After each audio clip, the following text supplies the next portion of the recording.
정말 안타깝죠. 본인의 삶을 사는 게 아니에요.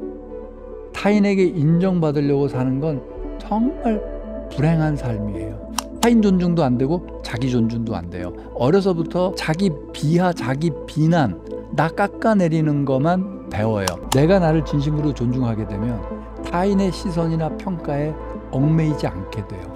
남을 존중하고 나를 존중하는 능력을 지닌 사람이 진짜 행복한 사람이에요. 그게 전전두피질 활성화의 행복이에요. 존경하고 싶어요. 근데 주변에 다 인간들이 이상한 인간들밖에 없어. 내가 존경을 하고 싶어도 존중할 만한 인간이 없어. 그런 분께 드리고 싶어요. 뭐부터 해야 되냐면은 우와. 교수님의 구독자분들 해주셨던 댓글들은 좀 많이 봤어요. 제 유튜브에서도 보이는 댓글이랑 또 양상이 좀 비슷하긴 했는데 앞에서 논의를 했지만 각자가 또 겪는 케이스마다에 대한 솔루션들도 조금 주시면 좋을 것 같아요. 교수님 구독자분들의 댓글 중에서 많이 보였던 관계에서의 어려움, 일상에서 어려움에 대한 케이스들을 제가 제시를 해보고 교수님께서 좀 간단하게 각각에 대해서 느끼시는 솔루션들, 마인드셋 같은 것들을 주시면 좋을 것 같아요. 첫 번째는 존중과 친절을 베풀고 싶지만 무례한 대우나 공격을 받았을 때는 어떤 마음가짐을 갖고 어떻게 대응해야 될까요? 존중과 배려를 해준다, 사랑을 해준다 할 때 그게 내가 베푸는 시혜, 혜택이라고 생각하시지 말기 바랍니다. 그러니까 그게 무슨 얘기냐면 내가 존중을 이만큼 줬으니까 당연히 상대방도 뭐 요만큼이라도 줘야지, 그거가 아닌 거예요. 그러니까 내 문제예요. 내가 존중하는 건. 네. 상대방의 반응? 그거는 별로 중요하지 않아요.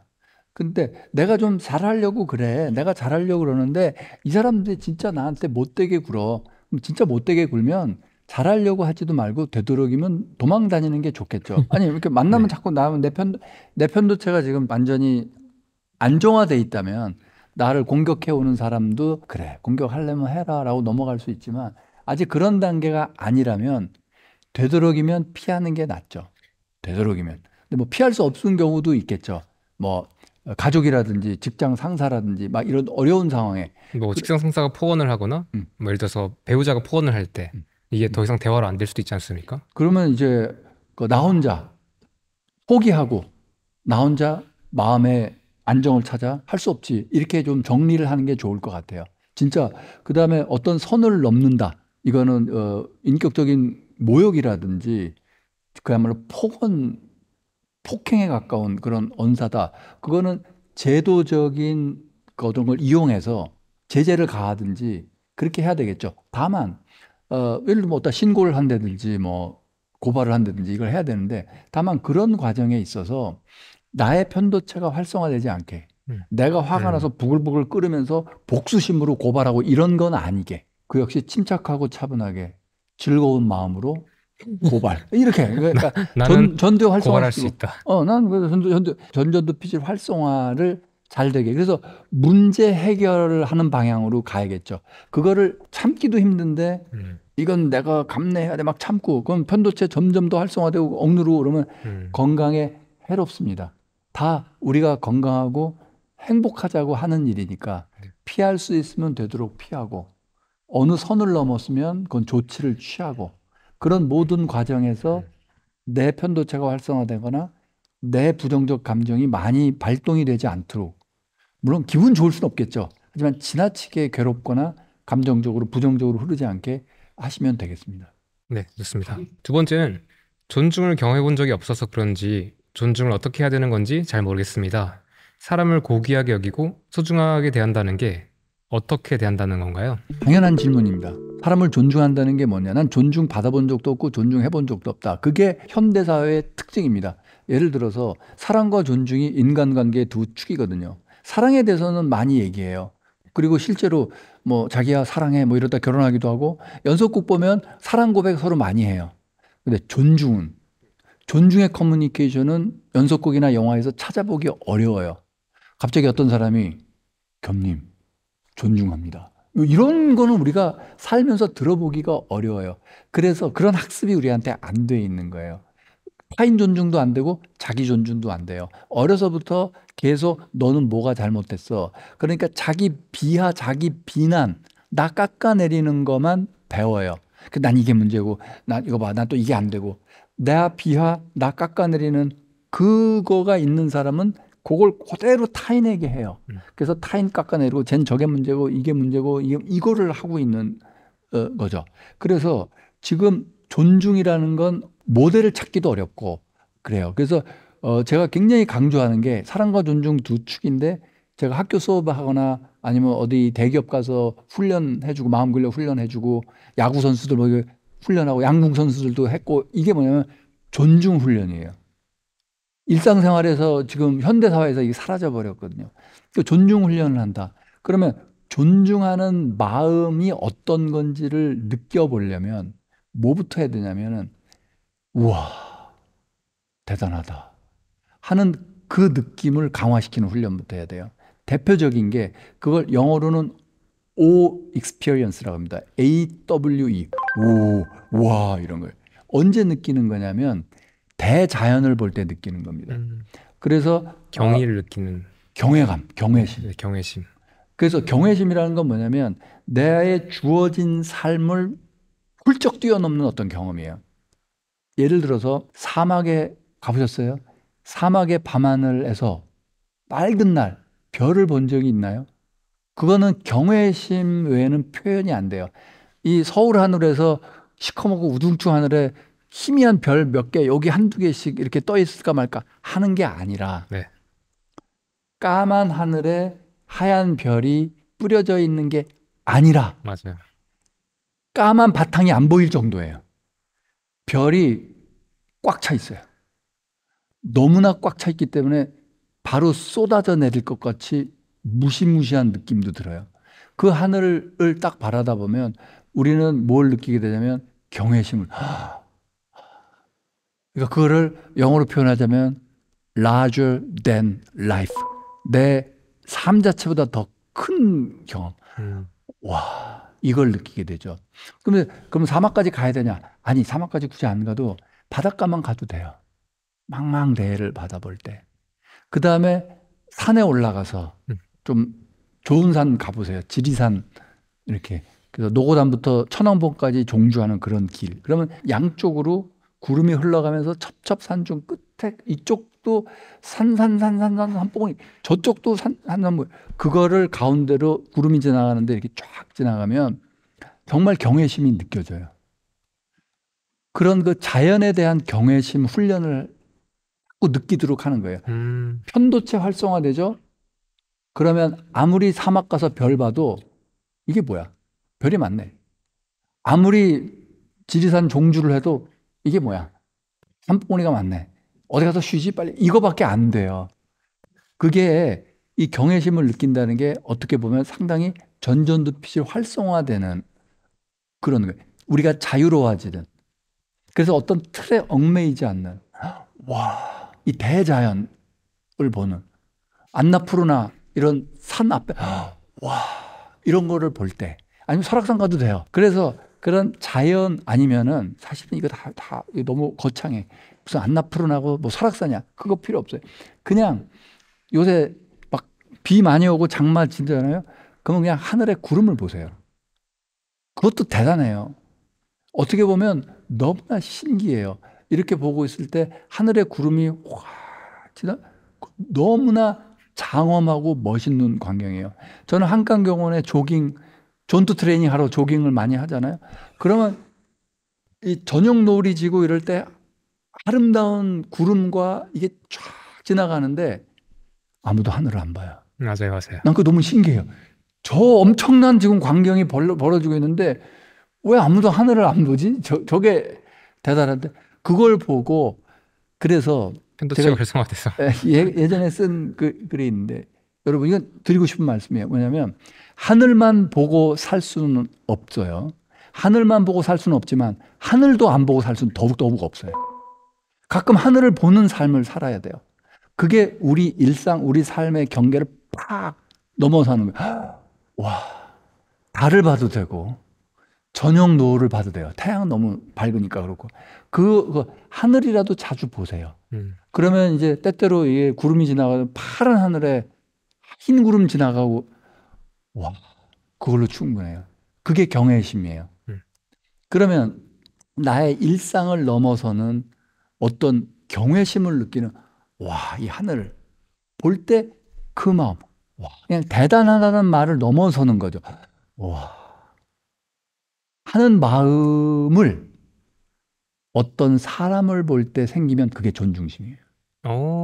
오, 좋아요. 그걸 계속 해나가면 와, 이 사람이 이런 생각을 해? 어, 와, 난 미처 그 생각 못 했는데, 와, 저 사람은 저기서 저런 행동을 하고 저렇게 와. 아니, 겸님 저번에 이렇게 강의하더니 몇 달 만에 강의가 이렇게 올라갔어? 우와. 그게 존중심이에요. 그게 존중받았습니다. 존중심의 바탕이 돼요. 그래서 뭐냐면, 저는 또 그런 질문도 있죠. 존경하고 싶어요. 근데 주변에 다 인간들이 이상한 인간들밖에 없어. 내가 존경을 하고 싶어도 존중할 만한 인간이 없어. 그런 분께 드리고 싶어요. 먼저 경외심 훈련을 하세요. 먼저 하늘을 바라보세요. 밤하늘에 별도 보고 밤하늘에 달이라도 보세요. 그리고 바람 지나가고 계절을 느끼세요. 자연을 느끼고 하늘을 보고 구름을 보고 그 경외심을 자꾸 느끼다 보면 그 경외심, 자연을 볼 때의 경외심만큼은 안 돼도 그 비슷한 경외심의 축소판을 인간을 대상으로 느낄 수 있게 돼요. 그러면 그게 존중심이 돼요. 그게 존중심 훈련이에요. 그래서 누군가를 존중하느냐 못하느냐는 상대방의 문제가 아니에요. 나의 문제예요. 내가 경외심을 발휘할 수 있을 정도로, 내가 존중심을 발휘할 수 있을 정도로 전전두피지 활성화되어 있느냐의 문제예요. 그럼 뭐가 되냐면 이 사람한테는 이 점에서 경외심을 느끼고 저 사람한테는 저 점에서 존경심을 느끼고 나는 이 사람은 이래서 존중하고 저 사람을 존중하고 이게 되잖아요. 그럼 주변에 존중할 만한 사람들이 많이 나타나요. 그거는 사람이 장점도 있고 단점도 있어요. 네. 다 완전히 이상하고 존중할 구석이 하나도 없는 사람은 없어요. 들여다보면 인간은 하나의 우주기 때문에 존중할 만한 면이 보입니다. 그걸 보도록 노력하는 거, 그게 존중력 훈련이에요. 존중력은 그걸 왜 capacity to respect, 존중하는 능력이라고 표현하냐면 내가 누군가를 존중하느냐 안 하냐는 그 사람의 캐릭터, 그 사람의 자질의 문제가 아니에요. 상대방의 자질의 문제가 아니에요. 나의 능력의 문제예요. 와. 그래서 그 능력이 생기면, 존중할 수 있는 능력이 생기면 그때 느낄 거예요. 내가 나를 존중하게 돼요. 와. 그래서 자기 존중, 타인 존중이 돼요.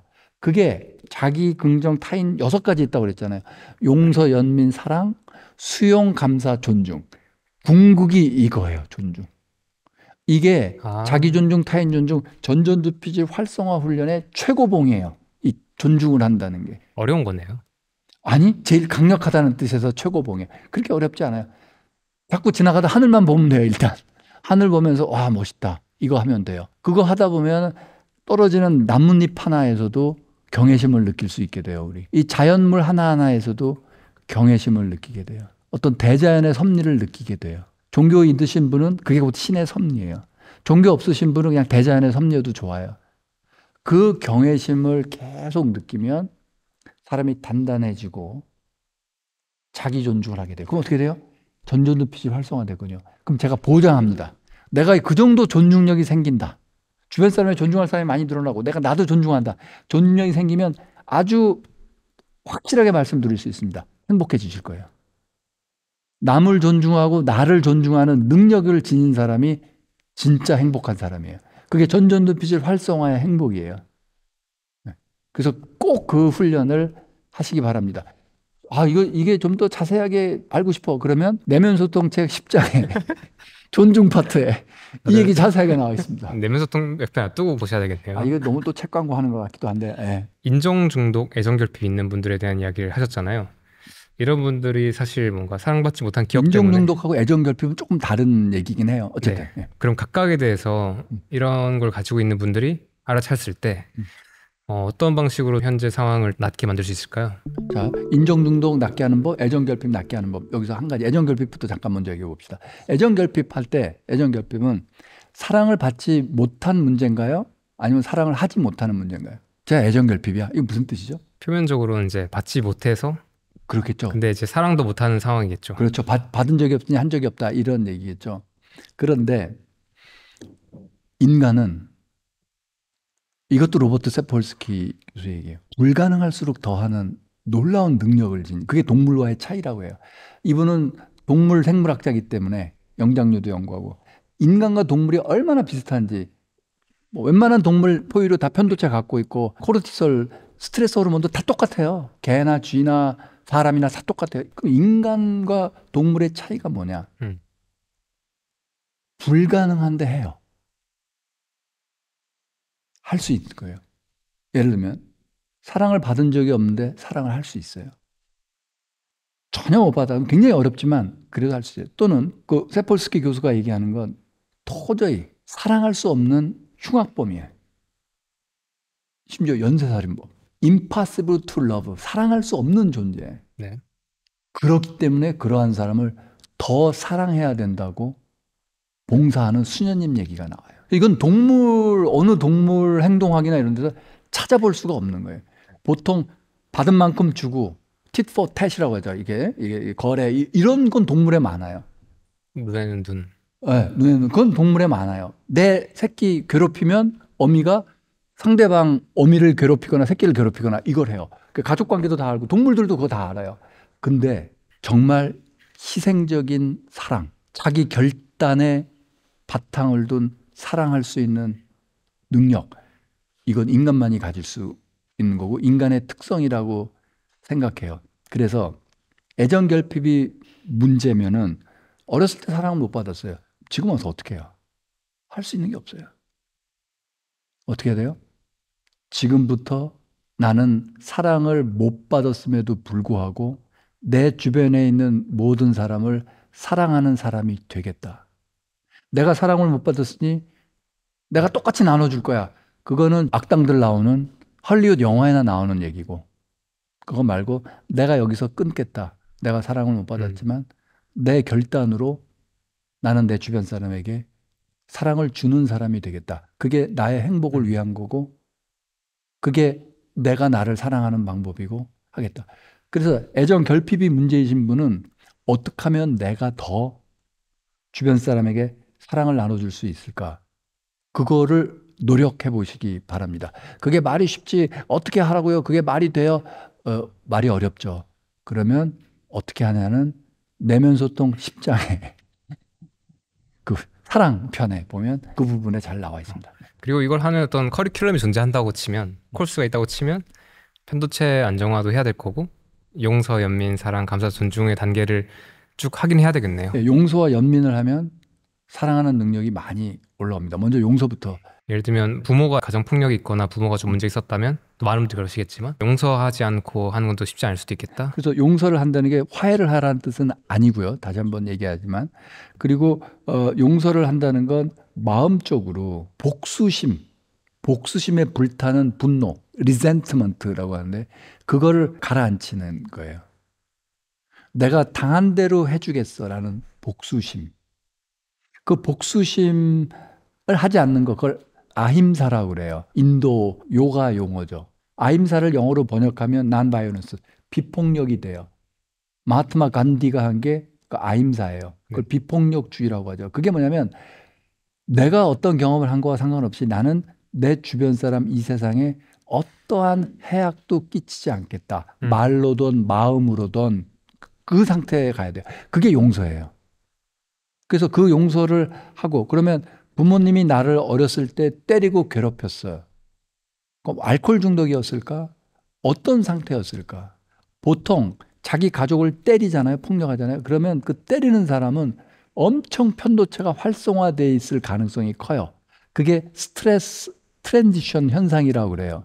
그것도 세폴스키 교수가 자세히 설명하고 있는데 내 편도체가 많이 활성화되잖아요. 그러면 나보다 약한 존재에 폭력을 가하면 이게 좀 내려와요. 그래서 내가 살기 위해서 폭력을 휘두르는 게 동물 세상에 많아요. 인간에도 많죠. 예를 들어 시어머니 화나면 강아지 옆구리 차인다. 그래서 시어머니가 화나면 시할머니가 화나면 밑에 며느리 차고 며느리가 하고 또 종을 차고 하고 스트레스를 계속 푸는 거죠. 그래서 맨 말단에 있는 이 힘없는 사람은 강아지 옆구리나 차게 돼 있는 거죠. 그래서 이게 계속 내려오는 이런 그 현상이 있게 돼요. 그래서 아마도 이렇게 생각할죠. 내가 가정폭력의 피해자였다. 라고 얘기하면 그걸 그대로 용서하라 이런 뜻이 아니라 심정적으로는 나한테 폭력을 휘둘렀을 그 나의 아버지 얼마나 불행한 삶을 살았을까. 연민을 가져보면 돼요. 행복하고 룰루랄라 나는 기분 좋아 행복한데 집에 와서 애를 패고 막 이런 사람은 별로 없을 거예요. 악에 바치고 정말 편도체 활성화되고 정말 힘든 삶을 살았을 거고 그 아버지가 어렸을 때부터 힘들게 살았을 거예요. 우리는 한국 전쟁도 겪었고 정말 이 목숨이 간당간당할 정도로 하는 위기도 여러 번 겪었고 네. 그래서 편도체가 띵띵 부른 분노 조절 장애 환자였을 수도 있죠. 거기다가 알코올 들이부으니까 못 참고 분노가 계속 나왔을 수도 있죠. 그래서 그런 걸 좀 거시적으로 보고 마음으로 용서는 하고 더 이상 미워하지는 않고 그래야 본인이 마음이 더 편안해질 거예요. 그런 게 이제 용서의 단계죠. 그다음에 연민. 그래서 좀 불쌍하게 생각하고 보살피는 방법을 생각하고 그래야 그 부정적인 감정의 악순환으로부터 본인이 자유로워질 수 있을 거예요. 이 답을 통해서 다양한 약간 관계 문제도 사실 다 포용이 되는 것 같아요. 또 한 가지는 이런 것도 있을 수 있어요. 성인이 된 다음에는 부모님 더 이상 탓하는 게 저는 옳지 않다고 봐요. 성인이 되면 자기 삶을 자기가 개척해 나갈 수 있어요. 그럼에도 불구하고 내가 이렇게 살고 있는 건 어려서 우리 부모님이 잘못 키웠을 거야. 아니, 부모님이 잘못 키운 건 맞다고 칩시다. 그 어렸을 때 그러니까 더 이상 내가 행복해지지 않아요. 부모님 계속 탓하고 있으면. 끊어내고 네. 불쌍한 인간들이었다 하고 본인의 삶에 본인의 감정을 본인이 긍정적으로 개척해 나가지 더 이상 부모 탓하지 않았으면 그래야 본인이 좀 나아질 것 같다고 생각해요. 25살부터는 조금 더. 예, 25살부터는 더 편도체 안정화하고 그래야 되겠죠. 좋습니다. 그러면 아까 전에 인정 중독에 대해서는 어떤 솔루션 줄 수 있을까요? 인정 중독은 그 존중 훈련이 사실은 인정 중독의 해결 방법이에요. 내가 나를 진심으로 존중하게 되면 타인의 시선이나 평가에 얽매이지 않게 돼요. 타인이나 시선, 타인의 판단 이런 거에 얽매인 사람을 너무나 많이 봤기 때문에 그래서 다 같이 몰려가는 거기 때문에 정말 안타깝죠. 본인의 삶을 사는 게 아니에요. 타인에게 인정받으려고 사는 건 정말 불행한 삶이에요. 정말 출구도 안 보이고 그 인정 중독 중에 대표적인 게 그거죠. 우리 애가 공부를 잘해야지 내 체면이 쓴다 하는 엄마 아빠의 그게 인정 중독이에요. 우리 애가 대학도 제대로 못 갔다 그러고 얼마나 주변에서 나를 무시할까. 이런 거예요. 이런 거. 그것도 인정 중독이 되겠네요. 그러면 아니 내 친구 애는 뭐 서울대 갔대 뭐 또 다른 친구 애는 연대 갔대. 그러면 우리 애도 거의 그 정도 가야지. 아니 그럼 내가 창피해서 저 동창회 어떻게 나가. 이런 거죠. 그게 인정 중독인 거예요. 정말 병이죠, 병. 자식의 대학 가는 거가 곧 자기의 자기 삶의 자존심? 이거 정말 그것 때문에 애 망가뜨리고 있는 거죠. 좀 제발 좀 그런 잘못된 거 좀 없어졌으면 해요. 지금도 느껴지는 건 근데 또 그런 분들은 또 어떤 삶을 살았길래 또 그럴까 하는 생각이 들기도 물론 하네요. 그렇게 되지만 이제 좀 애까지 망치지 않게 이제 좀 그렇게 끊어냈으면 좋겠다. 네. 좋습니다. 사실 더 질문이 있었긴 한데 그 애정 결핍 사례, 그러니까 부모로부터 온전한 사랑을 받지 못하는 사례에서 나오는 것을 할 수 있다면 일상에서 우리가 뭐 잠깐 겪는 그런 무례나 나쁜 것들도 그냥 어떻게 할 수 있을지에 대한 답은 조금 각자가 내릴 수 있을 것 같아요. 그러니까 다른 사람한테 뭐 존중과 배려 잘해주는 건 내가 보상을 바라고 잘하는 게 아니고요. 잘해주려고 하는데 상대방이 자꾸 나한테 못 살게 굴어요. 그러면 그건 그 사람의 문제니까 네. 타인을 바꾸려 하지 말고 네. 상대방이 저렇게 무례하게 굴어도 나는 아무런 마음의 상처도 안 입고 아무런 분노도 일어나지 않아 할 정도의 당단한 마음 근력을 갖는 게 내가 행복해지고 나의 행복을 주변에 나눠줄 수 있는 그게 될 거예요. 그게 본인이 도움이 될 거예요. 자꾸 배려나 존중을 해라 하면 꼭 내가 손해보는 것 같아. 이런 느낌의 댓글을 저도 많이 봤거든요. 아니에요. 나한테 이익이에요, 그게. 나한테 가장 효용이 크다. 예, 내 편도체 안정화시키는 게 나한테 정말 큰 이익이에요. 예. 그래서 그거를 진짜 어떤 게 나한테 이익이 되는지 내가 존중과 배려를 해주는데 상대방이 막 무례하게 구는 거 그런 상황에서 내가 그럼 나 안 해. 막 이러고 하는 게 이익일지. 그럼에도 불구하고 부드럽게 계속 잘 대해주고 내 마음의 평화를 유지하는 게 나한테 이익일지 한번 잘 생각해 보시기 바랍니다. 예전에 이제 저랑 있을 때 말씀하셨던 게 그럼에도 불구하고 그러니까 언컨디셔널하게 우리 행복해질 수 있고 음. 언컨디셔널하게 우리가 또 그런 불행에서 벗어날 수 있다. 언컨디셔널하게 행복해질 수도 있다가 아니라 진짜 행복은 언컨디셔널 해피니스밖에 없어요. 예를 들면 돈 벌면 행복해. 저기 취직하면 행복해. 이거는 돈 때문에 그 취업했기 때문에 뭐 때문에 불행해져요. 이 불행의 조건들이에요. 우리가 착각하고 있는 게 이 사회가 우리한테 세뇌시킨 행복의 조건은 뭐 아파트를 이만큼 갖고 직장은 이렇게 되고 결혼은 이렇게 해야 되고 뭐는 이렇게 해야 되고 뭐 이 모든 게 불행의 조건이에요. 그것 때문에 행복해져? 그럼 그것 때문에 불행해져요. 그래서 행복은 그런 게 아니라 이런 조건에 얽매이지 않는 행복이 유일한 행복이고 그게 진짜 행복이에요. 그래서 그러면 그 조건에 얽매이지 않는 행복은 어디서 오느냐? 순수하게 나의 결단에서 와요. 난 이제 행복할 거야. 아무도 내 행복을 건들지 못해. No touch. 아무도 내 행복 건들 수 없어. 네가 뭐라고 해봐라. 내가 안 행복한가? 에? 내가 쫄딱 망해봐라. 내가 불행해질 건가? 아니라니까요. 내가 암에 걸리고 막 불치병 걸리라고 내가 불행해질까? 아니라니까. 나 언제 죽어도 난 받아들일 거고. 그래서 이게 스토아 학파가 옛날부터 만들어 놓은 포뮬라예요. 진짜 행복은 happiness in disaster예요. 재난 속의 행복이에요. 뭐뭐에도 불구하고 행복이에요. 뭐뭐에도 불구하고 행복이 진짜 조건이 없는 이 상황에서도 나 행복해? 그게 조건이 없는 거죠. 뭐뭐에도 불구하고. 그거를 우리는 추구해야 돼요.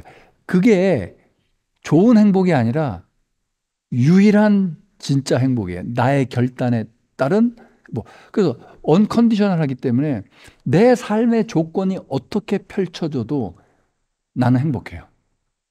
그게 제가 한번 말씀드린 오유지족이에요. 나는 오로지 만족만을 안다. 그게 명상의 목적이에요. 명상을 하는 이유는 다 알아차림으로써 뭐가 되냐면 무슨 일이 벌어지든 내 삶에서 나는 행복할 수 있는 그 능력을 갖게 되는 거예요. 뭐 행복 이런 얘기를 하면 또 막 댓글들 달아요.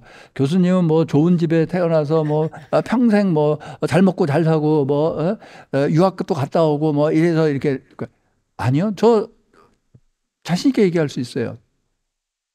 누구나 망할 수 있어요. 저는 쫄딱 망해도 아니 심지어 뭐 당신 6개월 뒤에 시한부 생명이야. 나 암에 걸려서 뇌종양이야 뭐 해서 저는 진짜 만약에 그런 일이 생겨도 저는 똑같은 이 표정, 이 확신으로 얘기할 수 있어요. 저의 행복은 절대 조건에 달려 있지 않아요. 그럼 뭐가 되냐면 나는 어떤 상태가 지금 돼 있냐면 어느 누구도 내 행복을 건들 수가 없어요. 어느 누구도 나를 불행하게 할 수 없어요. 요거를 얻으면 돼요. 어느 누구. 그러면 뭐가 되냐면 거꾸로 이거예요. 어느 누구도 나를 행복하게 해줄 수 없어요. 그렇잖아요. 어느 누구도 누가 나한테 잘해준다고 나한테 존중을 배려해준다고 내가 행복해? 그건 가짜인 걸 알거든요.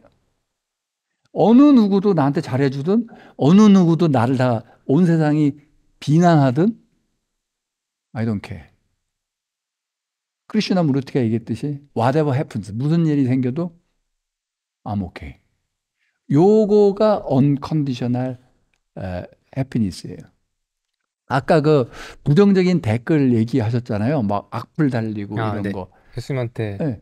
제가 여쭤봤던 게 교수님 혹시 부정적 댓글이 달렸을 때 어떻게 느끼시고 어떻게 반응하시는가? 저는 예전에 이제 명상을 더 이렇게 세게 안 했을 때는 제가 몇천 개의 악플을 하룻밤새 받아본 게 20여 년 전에 있어요. 방송 출연하실 때? 그때 생방송 막 진행하고 이럴 때.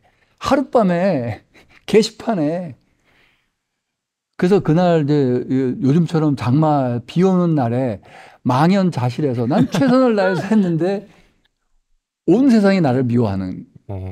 거예요. 그때는 이제 괴로웠어요. 음. 그때만 해도 나는 인정받고 싶었던 거죠. 그때가 30대 후반 내지 40대 초. 교수님도 그런 시절 있었네요. 아, 그럼요. 그래서 그때 왜 연예인들이 악플 받고 막 우울증거리고 자살하게 생각하는가 이거 정도 느꼈죠. 정말 이 마음근력이 세신 분인데도 불구하고.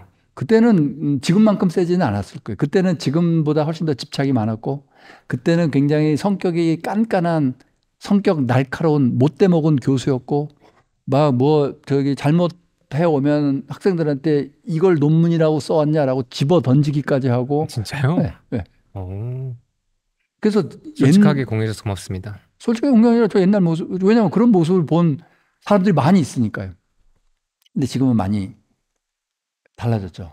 훨씬 더 저는 행복해졌고 훨씬 더 무슨 조건적인 행복이 아니라 그런 걸 자꾸 명상 훈련하고 하면서 좋은 걸 배우게 되고 해서 그렇게 된 거죠. 그래서 지금은 진짜 누가 뭐 악플을 달던 뭐 하던 이제는 각자 자기가 뭐 상을 만들어 놓고 그 상에 대해서 얘기를 하는 거예요. 그건 제가 아니기 때문에 마치 오렌지 나무까지 같은 거죠. 뭐 그런가 보다 네. 하고 있죠. 그래서 저는 세상 속에서 유튜브도 하고 막 얽매이면서 살지만 항상 옛날에 젊었을 때 저를 심취시켰던 장작, 대종사에 나오는 것처럼 속세, 세상 일에 즐겨 종사하는 듯이 보이지만 그 마음은 멀리 우주 공간을 자유롭게 떠돌고 있다. 그거에 많이 가까워졌다고 생각을 합니다. 오늘 교수님한테 귀한 말씀 많이 들었는데요. 마지막으로 이 긴 영상을 지금까지 보셨다면 진짜 대단하신 분들일 텐데 이걸 다 볼 사람이 있을까요? 안 믿으시겠지만 지금 촬영팀이랑 교수님이랑 저랑 지금 중간에 10분 쉬고 4시간 반 동안 촬영했습니다. 네. 마지막으로 보시는 분들한테 전하고 싶은 메시지가 하나 있다면 무엇일까요? 제가 한 얘기는 내면 소통 책에 다 있습니다. 책 광고라고 생각하지 마시고 책을 한번 잘 보시면 오늘 얘기한 게 훨씬 더 잘 이해가 되실 거고요. 여러분들이 지니고 있는 각자 우리는 고정관념 지니고 있잖아요. 그 내가 지니고 있는 고정관념이 뭔지를 자꾸 알아차려 보려고 하시면 거기로부터 많이 벗어나실 거고 그래서 편도체도 안정화시키고 전전두피질을 활성화시켜서 몸도 튼튼, 마음도 튼튼 그런 건강하고 행복한 삶을 살아가시기 바라겠습니다. 고맙습니다. 맞습니다. 저는 마지막으로 시청자분들보다는 교수님한테 메시지 전하고 싶은데 저희가 작년에 봄에 인터뷰하고 많은 시간이 흘렀습니다. 그리고 저는 개인적으로 진짜 제 삶 안에서 교수님한테 받은 게 많은 것 같아요. 그리고 그런 마음 속에서 이런 힘이 모여가지고 지금 또 많은 분들이 알아봐 주시고 이렇게 또 하고 있는 것 같습니다. 저희가 되게 많이 어리고 되게 부족한 사람인데 되게 그렇게 봐주시고 또 오늘도 이렇게 나오셔서 진심으로 고맙고 저는 그 힘을 또 잘 써서 계속해서 나가겠습니다. 그리고 이번 인터뷰 준비하면서 내면 소통을 다시 읽어봤는데 경외심이 들었습니다. 고맙습니다. 네, 물론 또 시간이 지나서 여기서 아쉬운 점, 미흡한 점이나 사실이 아닌 점이 있을 수도 있습니다. 그런데 약간 한 개인이 이런 작업을 했다. 그래서 그런 존재와 동시대를 살아가고 있다. 또는 오히려 제가 더 젊어서 좋다. 왜냐하면 이걸 너무 늦기 전에 알았으니까. 여기 대해서 저는 그렇게 느끼고 있고 많은 분들이 교수님한테 약간 그런 감사나 존중과 자연을 봤을 때 같은 경외심을 느낄 거라고 생각합니다. 제가 끝으로 네. 이상한 게 들릴 수도 있는 얘기를 하나 좀 해드릴게요. 보통 젊은 분한테 지금 여러 가지 사업도 하고 있고 뭐 하면 덕담을 하잖아요. 네. 다 잘 될 거예요. 아주 훌륭합니다. 저는 덕담보다는 진짜 도움이 될 만한 얘기를 할게요. 모든 사업은 망하게 돼 있습니다. 사업하시고 무슨 하다가 어려움이 닥쳐올 겁니다. 그게 어려움이 내년에 닥쳐올 수도 있고 잘 되다가 10년 뒤에 닥쳐올 수도 있고 뭐 될 수도 있어요. 그럴 때 그거를 회복 탄력성을 발휘해서 도약의 기회로 삼으리라 믿습니다. 그래서 삶이 그냥 평탄하게 잘 풀리기를 바랍니다. 이런 얘기를 안 하고 어차피 그런 삶은 없어요. 우리는 다 굴곡이 있으니까. 굴곡이 있을 때마다 오늘 이렇게 공개적으로 제가 드리는 말씀 뭐 예를 들면 본인의 부상 질병일 수도 있고 사업이 망하는 걸 수도 있고 뭐 인간의 갈등 온갖 역경을 겪을 때마다 항상 오늘 이 순간을 생각하고 그걸 딛고 더 높은 곳으로 뛰어오르는 회복 탄력성을 발휘하는 훌륭한 분이 되시기를 바라겠습니다. 기원합니다. 그렇게 될 것 같습니다. 여기서 지금 답변 하나 드려보자면 사실 저는 망해도 상관없고요. 그냥 무유공포에 가까워지고 있는 느낌이 좀 듭니다. 뭔가 웃길 수도 있는데 되게 자유에 조금씩 가까워지는 느낌이 조금씩 있고요. 어떻게 되든 안 되든 그냥 내가 하루하루 내가 지금 해야 되는 것들 최선을 다해가서 하고 있고 어느 순간 때가 오면 이 사업이 망하든 제 삶이 끝나든 그런 순간 왔을 때 후회 없이 하루하루 살아가자가 전부인 것 같아요. 그래서 사실 지금 저는 뭐랄까 회복 탄력성을 딛고 일어나지 못해도 괜찮다. 보이는 것 같아요. 예전에 작년에 봤을 때보다 오늘 봤을 때 훨씬 더 편안해 보이고요. 그리고 회복 탄력성은 그 반드시 성공하겠다 이런 강력한 의지 이게 아니에요. 그러면 더 유리 멘탈 돼요. 회복 탄력성은 맞습니다. 두려움이 없는 상태, 실패에 대한 두려움이 없는 상태. 그게 많이 되신 것 같으니까 편안하고 그 편안함을 바탕으로 많은 사람들에게 더 좋은 말씀, 더 편안한 말씀 나눠주시기를 바랄게요. 아까 말씀하셨던 학교, 교육기관 네, 저는 그런 게 될 수 있게 또 제 삶 안에서 좀 열심히 해보고 싶다는 생각이 또 들었습니다. 좋습니다. 네, 앞으로 또 제가 교수님한테 많이 배우고 싶습니다. 고맙습니다. 네, 좋습니다.